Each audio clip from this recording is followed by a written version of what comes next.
Hello guys, আসসালামু আলাইকুম। আজকে আপনাদের মাঝে নতুন একটি রেসিপি নিয়ে চলে আসলাম।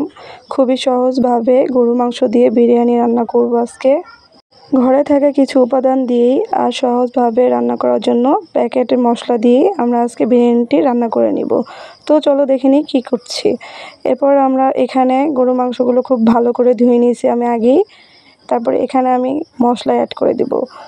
প্রথমে আমি এখানে দিয়ে দেব 1 চামচ আদা বাটা, এরপর 1 চামচ রসুন বাটা, এরপর 1 চামচ জিরার গুঁড়া, এরপর টক দই, তারপর স্বাদ মতো লবণ,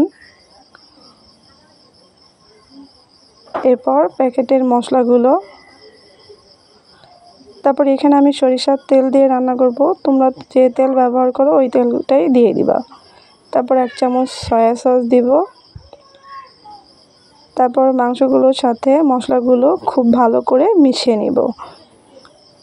এই তো খুব ভালো করে মাংসগুলোর সাথে মশলাটা মিশিয়ে নেওয়া হয়ে গেছে। এরপর আমি এখানে 1 ঘন্টা রেস্টে রেখে দিব। এরপর আমি এখানে পোলাও চাল নিয়ে নিচ্ছি। আমার বাসায় চিনি গুঁড়া পোলাও চালটা ছিল তাই নিয়ে নিচ্ছি। তোমরা তোমাদের বাসমতি চালও ইউজ করতে পারো, তোমাদের ইচ্ছা। এটা আমার বাসায় চিনি গুঁড়া চাল ছিল তাই আমি সেটাই দিয়ে দিচ্ছি। এরপর একটি প্যানে আমি আলু ভেজে নিব। আমার বিরিয়ানিতে আলু ভাজা খুব ভালো লাগে, তাই এখানে আমি 3টা আলু নিয়ে নিয়েছি এবং ধুয়ে খুব ভালো সুন্দর করে ভেজে নিচ্ছি। আলুটা একটু লাল করে ভেজে নিব। তারপর আবার একটা প্যানে আমি তেল দিয়ে 1 কাপ পেঁয়াজ কুচি দিয়ে দিব। পেঁয়াজ কুচিটা হালকা বাদামি করে একটু লাল করে ভেজে নিব।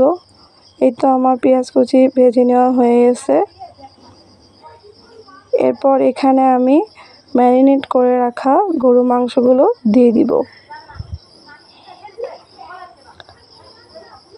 এই তো গরু মাংসগুলো দিয়ে খুব সুন্দর করে কষিয়ে গরু মাংসটা আমি রান্না করে নিব।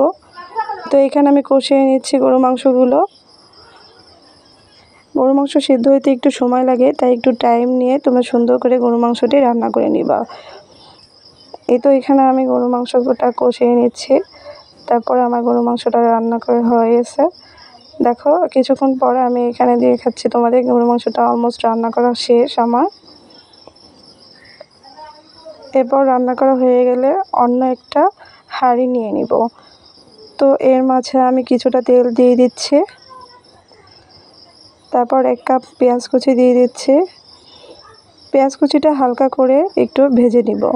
আমি এখানে গোটা গরম মশলা ব্যবহার করছি, ওইটা দেখানো হয়নি, তো তোমরা তোমাদের মতো করে দিয়ে নিবা।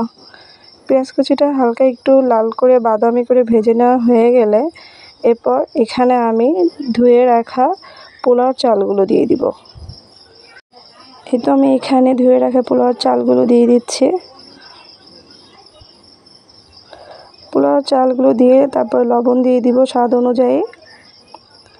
এরপর খুব সুন্দর করে পোলাও চালটা আমি ভেজে নিব। এই তো আমি পোলাও চালটা খুব সুন্দর করে ভেজে নিচ্ছি। খুব সুন্দর করে কিছুক্ষণ ভেজে নেওয়া হয়ে গেলে আমরা যে মাংসটা রান্না করে রাখছি ওই মাংসটা এই পোলাও চালের মধ্যে দিয়ে দিব। এই তো আমি মাংসটা পুরোটাই পোলাও চালের মধ্যেই দিয়ে দিলাম। তারপর খুব সুন্দর করে ভালো করে পোলাও চালের সাথে মিক্স করে নিব। এই তো আমার মিক্স করে নেওয়া হয়ে যাচ্ছে। খুব সুন্দর করে এটা তোমরা মিক্স করে নিবা। মিক্স করে নেওয়া হয়ে গেলে তোমরা এর মাঝে পানি দিয়ে দিবা। আমার এখানে 1.5 কেজি চাল ছিল, তার ডাবল আমি 3 কেজি পানি দিয়ে দিচ্ছি। তারপর কিছুক্ষণ ঢাকনা দিয়ে রান্না করে নিলেই হয়ে যাবে। আমার এখানে কিছুক্ষণ ঢাকনা দিয়ে রান্না করার পরে এই পর্যায়ে এসেছে। এখন আমি কিছুটা দমে রেখে দিব, তাই 2 চামচ ঘি দিয়ে দিচ্ছি। 2 চামচ ঘি দিয়ে দেওয়ার পরে তারপরে আমরা এখানে মিক্স করে নিব সুন্দর করে। মিক্স করে নিয়ে ঢাকনাতে ঢেকে দমে রেখে দেব। তো এই তো আমার আজকের বিরিয়ানিটি রান্না করা হয়ে গেছে। দেখো দেখতে কতটা লোভনীয় হয়েছে, খেতেও তার থেকে অনেক মজার হয়েছে। আমার তো আজকে আমার মতো কার কার গরুর মাংস বিরিয়ানি খেতে মজা লাগে সবাই কমেন্টে জানাবা।